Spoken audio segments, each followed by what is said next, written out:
talk about Pulp Fiction is to acknowledge the weird and incredible universe of Quentin Tarantino. The cast is as memorable as the iconic dance moves from the film, but believe it or not, the cast could have had Johnny Depp. In this video, we'll be talking about why Tarantino rejected Depp as a cast member, and more about the studio wanting to have him in the opening and closing scenes. Let's get right in. First off, Tarantino rejected the idea of casting Depp for Pulp Fiction. Quentin Tarantino is a name that everyone's pretty much familiar with in the world of movies. Pulp Fiction is one of his most famous films, and the subject of countless parodies and memes on the internet. We're all familiar with the cast also: Uma Thurman, Samuel L. Jackson, John Travolta, and a few other famous faces. But what if we told you that Johnny Depp could have been cast as well? We can't believe it too. It turns out that Tarantino had revealed that he once rejected the idea of casting Johnny Depp for his crime thriller. The director explained that during a casting call for the film, he created a list of actors that he preferred to play the main characters. For the character of Pumpkin/Ringo, Quentin wanted Tim Roth as his top choice, then Christian Slater, and then Johnny Depp. But producer Mike Medavoy actually wanted Depp to play the role of Pumpkin, and in response, Tarantino expressed that adding Johnny Depp to the cast might not add to the box office. Initially, the producer wanted Depp to act out in the opening and closing scenes of Pulp Fiction. Given the iconic performance that Roth delivered, Tarantino went without Depp. Not to mention, the director had a massive list of actors for Pulp Fiction. In 1994, Pulp Fiction was a hit at the box office, and it received critical appraisals as well. Off a budget of $8.5 million, the movie made $213 million,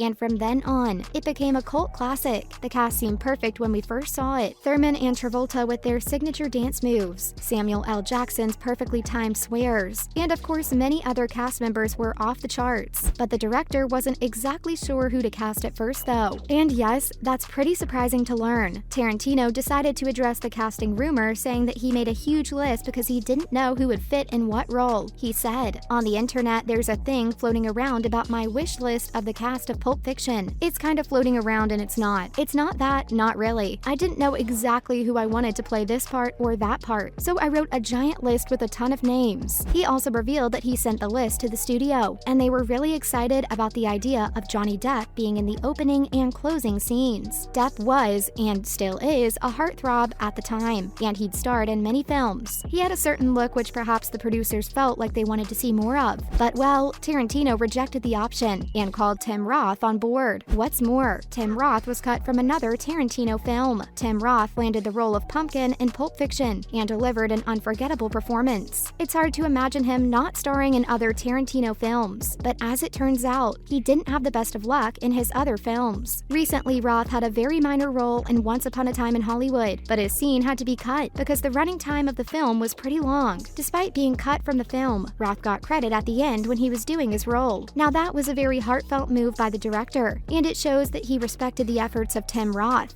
even though he was cut from the film. Roth and Tarantino have been on great terms ever since Pulp Fiction, and we hope to see him in another one of Tarantino's films soon. Next up, Tarantino didn't think casting Johnny Depp in Pulp Fiction was necessary. Pulp Fiction is one of those films that seems to have the perfect cast for the perfect storyline. We can't imagine anyone playing the iconic characters, and they're pretty much historic now. But when Tarantino revealed that he had rejected the idea of casting Johnny Depp in the movie, the internet went ablaze. Even though Depp was on Tarantino's wish list for the role of Pumpkin, the director felt that Tim Roth would have been more accurately suited for the character. But the reason why the studio preferred to have Johnny Depp was to create a mass appeal by audiences. Since Depp was really famous in the 90s as well, people would have flocked to see their favorite heartthrob on the big screen. Producers wanted the famous face, but Tarantino wanted someone to actually embody the role of Pumpkin. And who's been better than Tim Roth? And also, Tarantino felt that casting Depp wasn't necessary because his role wouldn't have made an impact on the story anyway. The director also insisted that the actor's role in the film would have been too small to create enough star power that the producers wanted. Ultimately, the studio went with Tarantino's call and cast Roth instead. Maybe in another lifetime, or perhaps in another movie, we'll get to see Depp and Tarantino working together. Pulp Fiction turned into a classic with its cast and storyline, and as for Johnny Depp, his career thrived in the 90s, so there weren't any regrets. Let's look at whether Johnny Depp's casting would have changed Pulp Fiction or not. Johnny Depp, our 90s celebrity crush, was on an amazing journey in his career. Many studios had signed up with him, and he had established himself as one of the most desirable leading men in Hollywood, with strong performances in Edward Scissorhands and What's Eating Drinking Gilbert Grape that earned him an Academy Award nomination. It's hard not to see him absolutely crush the role of Pumpkin, but because of the role's limited screen time in Pulp Fiction, the actor's impact on the storyline wouldn't have been that much. The film started with Pumpkin and Honey Bunny, played by Amanda Plummer, seated at a booth in a diner. After they whip out their guns and hold up the diner, the scene cuts to the central storylines featuring Samuel L. Jackson and John Travolta. Through Depp's filmography, he would have surely delivered a dramatic flair to the whole scene. Roth already managed to provide an exceptional performance as the cool thief, and Depp would have brought that same energy too. Roth and the other cast members delivered incredible performances that added to the crazy energy of Pulp Fiction. Johnny Depp could have been a great casting choice, sure, but the film managed to be a box office hit anyway. So again, no regrets. The film continued to become Tarantino's magnum opus. Following up, here are the actresses who almost played Mia Wallace. Uma Thurman starred in Pulp Fiction as the iconic awkward dancer, Mia Wallace. But would you believe that she wasn't the only actress considered for the role? The director had other actresses in mind before considering Thurman for the role. To start with, Isabella Rossellini, best known for her role as Dorothy Valens in Blue Velvet, was considered. Imagine what that would have looked like. Pulp Fiction and Blue Velvet would have looked so different. Other than Rossellini, Meg Ryan was also on the list, who at the time was known for her role in When Harry Met Sally and Top Gun. Our favorite 80s and 90s films would have looked so different if their main character roles had cast other actresses. Another choice was Daryl Hannah, who was widely known for her role in Splash, but she still managed to be cast in a Tarantino film, Kill Bill and Kill Bill Volume 2. Also on the list was Joan Cusack, who was best known for Runaway Bride and School of Rock. Other names that were considered as potential cast members were Julia Louis-Dreyfus, Alfred Woodard, Halle Berry, and Rosanna Arquette, who became a part of the film with her role as Jodie. But guess what? Tarantino preferred Michelle Pfeiffer for the role. She was among those who auditioned. And in the end, Uma Thurman turned out to be the best option for the role. Pulp Fiction opened many doors for Thurman in Hollywood, as she got cast in a bunch of blockbuster movies. She starred in both Kill Bill movies, and has been remembered for her iconic portrayals of classic Tarantino characters. Lastly, will we see another Tarantino movie anytime soon? Quentin Tarantino, a man subject to countless praises and feet-loving memes, started his career as one of Hollywood's most talented filmmakers. With the release of Reservoir Dogs in 1992, Tarantino was en route to success. The follow-up film Pulp Fiction in 1994 had basically sealed the deal. The film got nominated for Academy Awards, and since then he's been flying high. Since then, the director has managed to deliver incredible films one after the other, with his recent Once Upon a Time in Hollywood earning Academy Award recognition, as well as a much-deserved standing ovation at the Cannes Film Festival. So what's next for Tarantino? Recently, he's talked about making a comedy western film, although there's no news of any development yet, given that his previous films such as Django Unchained and The Hateful Eight had an incredible western flair to it. It wouldn't be surprising to see Tarantino direct another comedy western in the future. He's also talked about directing a TV series, and maybe even taking on a Marvel character. Surprising, right? Tarantino has made it pretty obvious that he loathes Marvel films, and he doesn't like the Marvelization of Hollywood, but he does admit that if there's one character from the Marvel comics that he'd take on, it's Sergeant Fury and the Howling Commandos. How cool would that be? Seeing a Marvel character in the universe of Quentin Tarantino? We're already picturing what it would look like. Although nothing has been said of this, nor have there been any developments lately. Until then, let's just hope that it's as great as all his other films. That's a wrap for this video. So would you have liked to see Johnny Depp in Pulp Fiction? Let us know in the comments below. Make sure to give this video a thumbs up and subscribe to our channel for more videos like this. See you in the next one.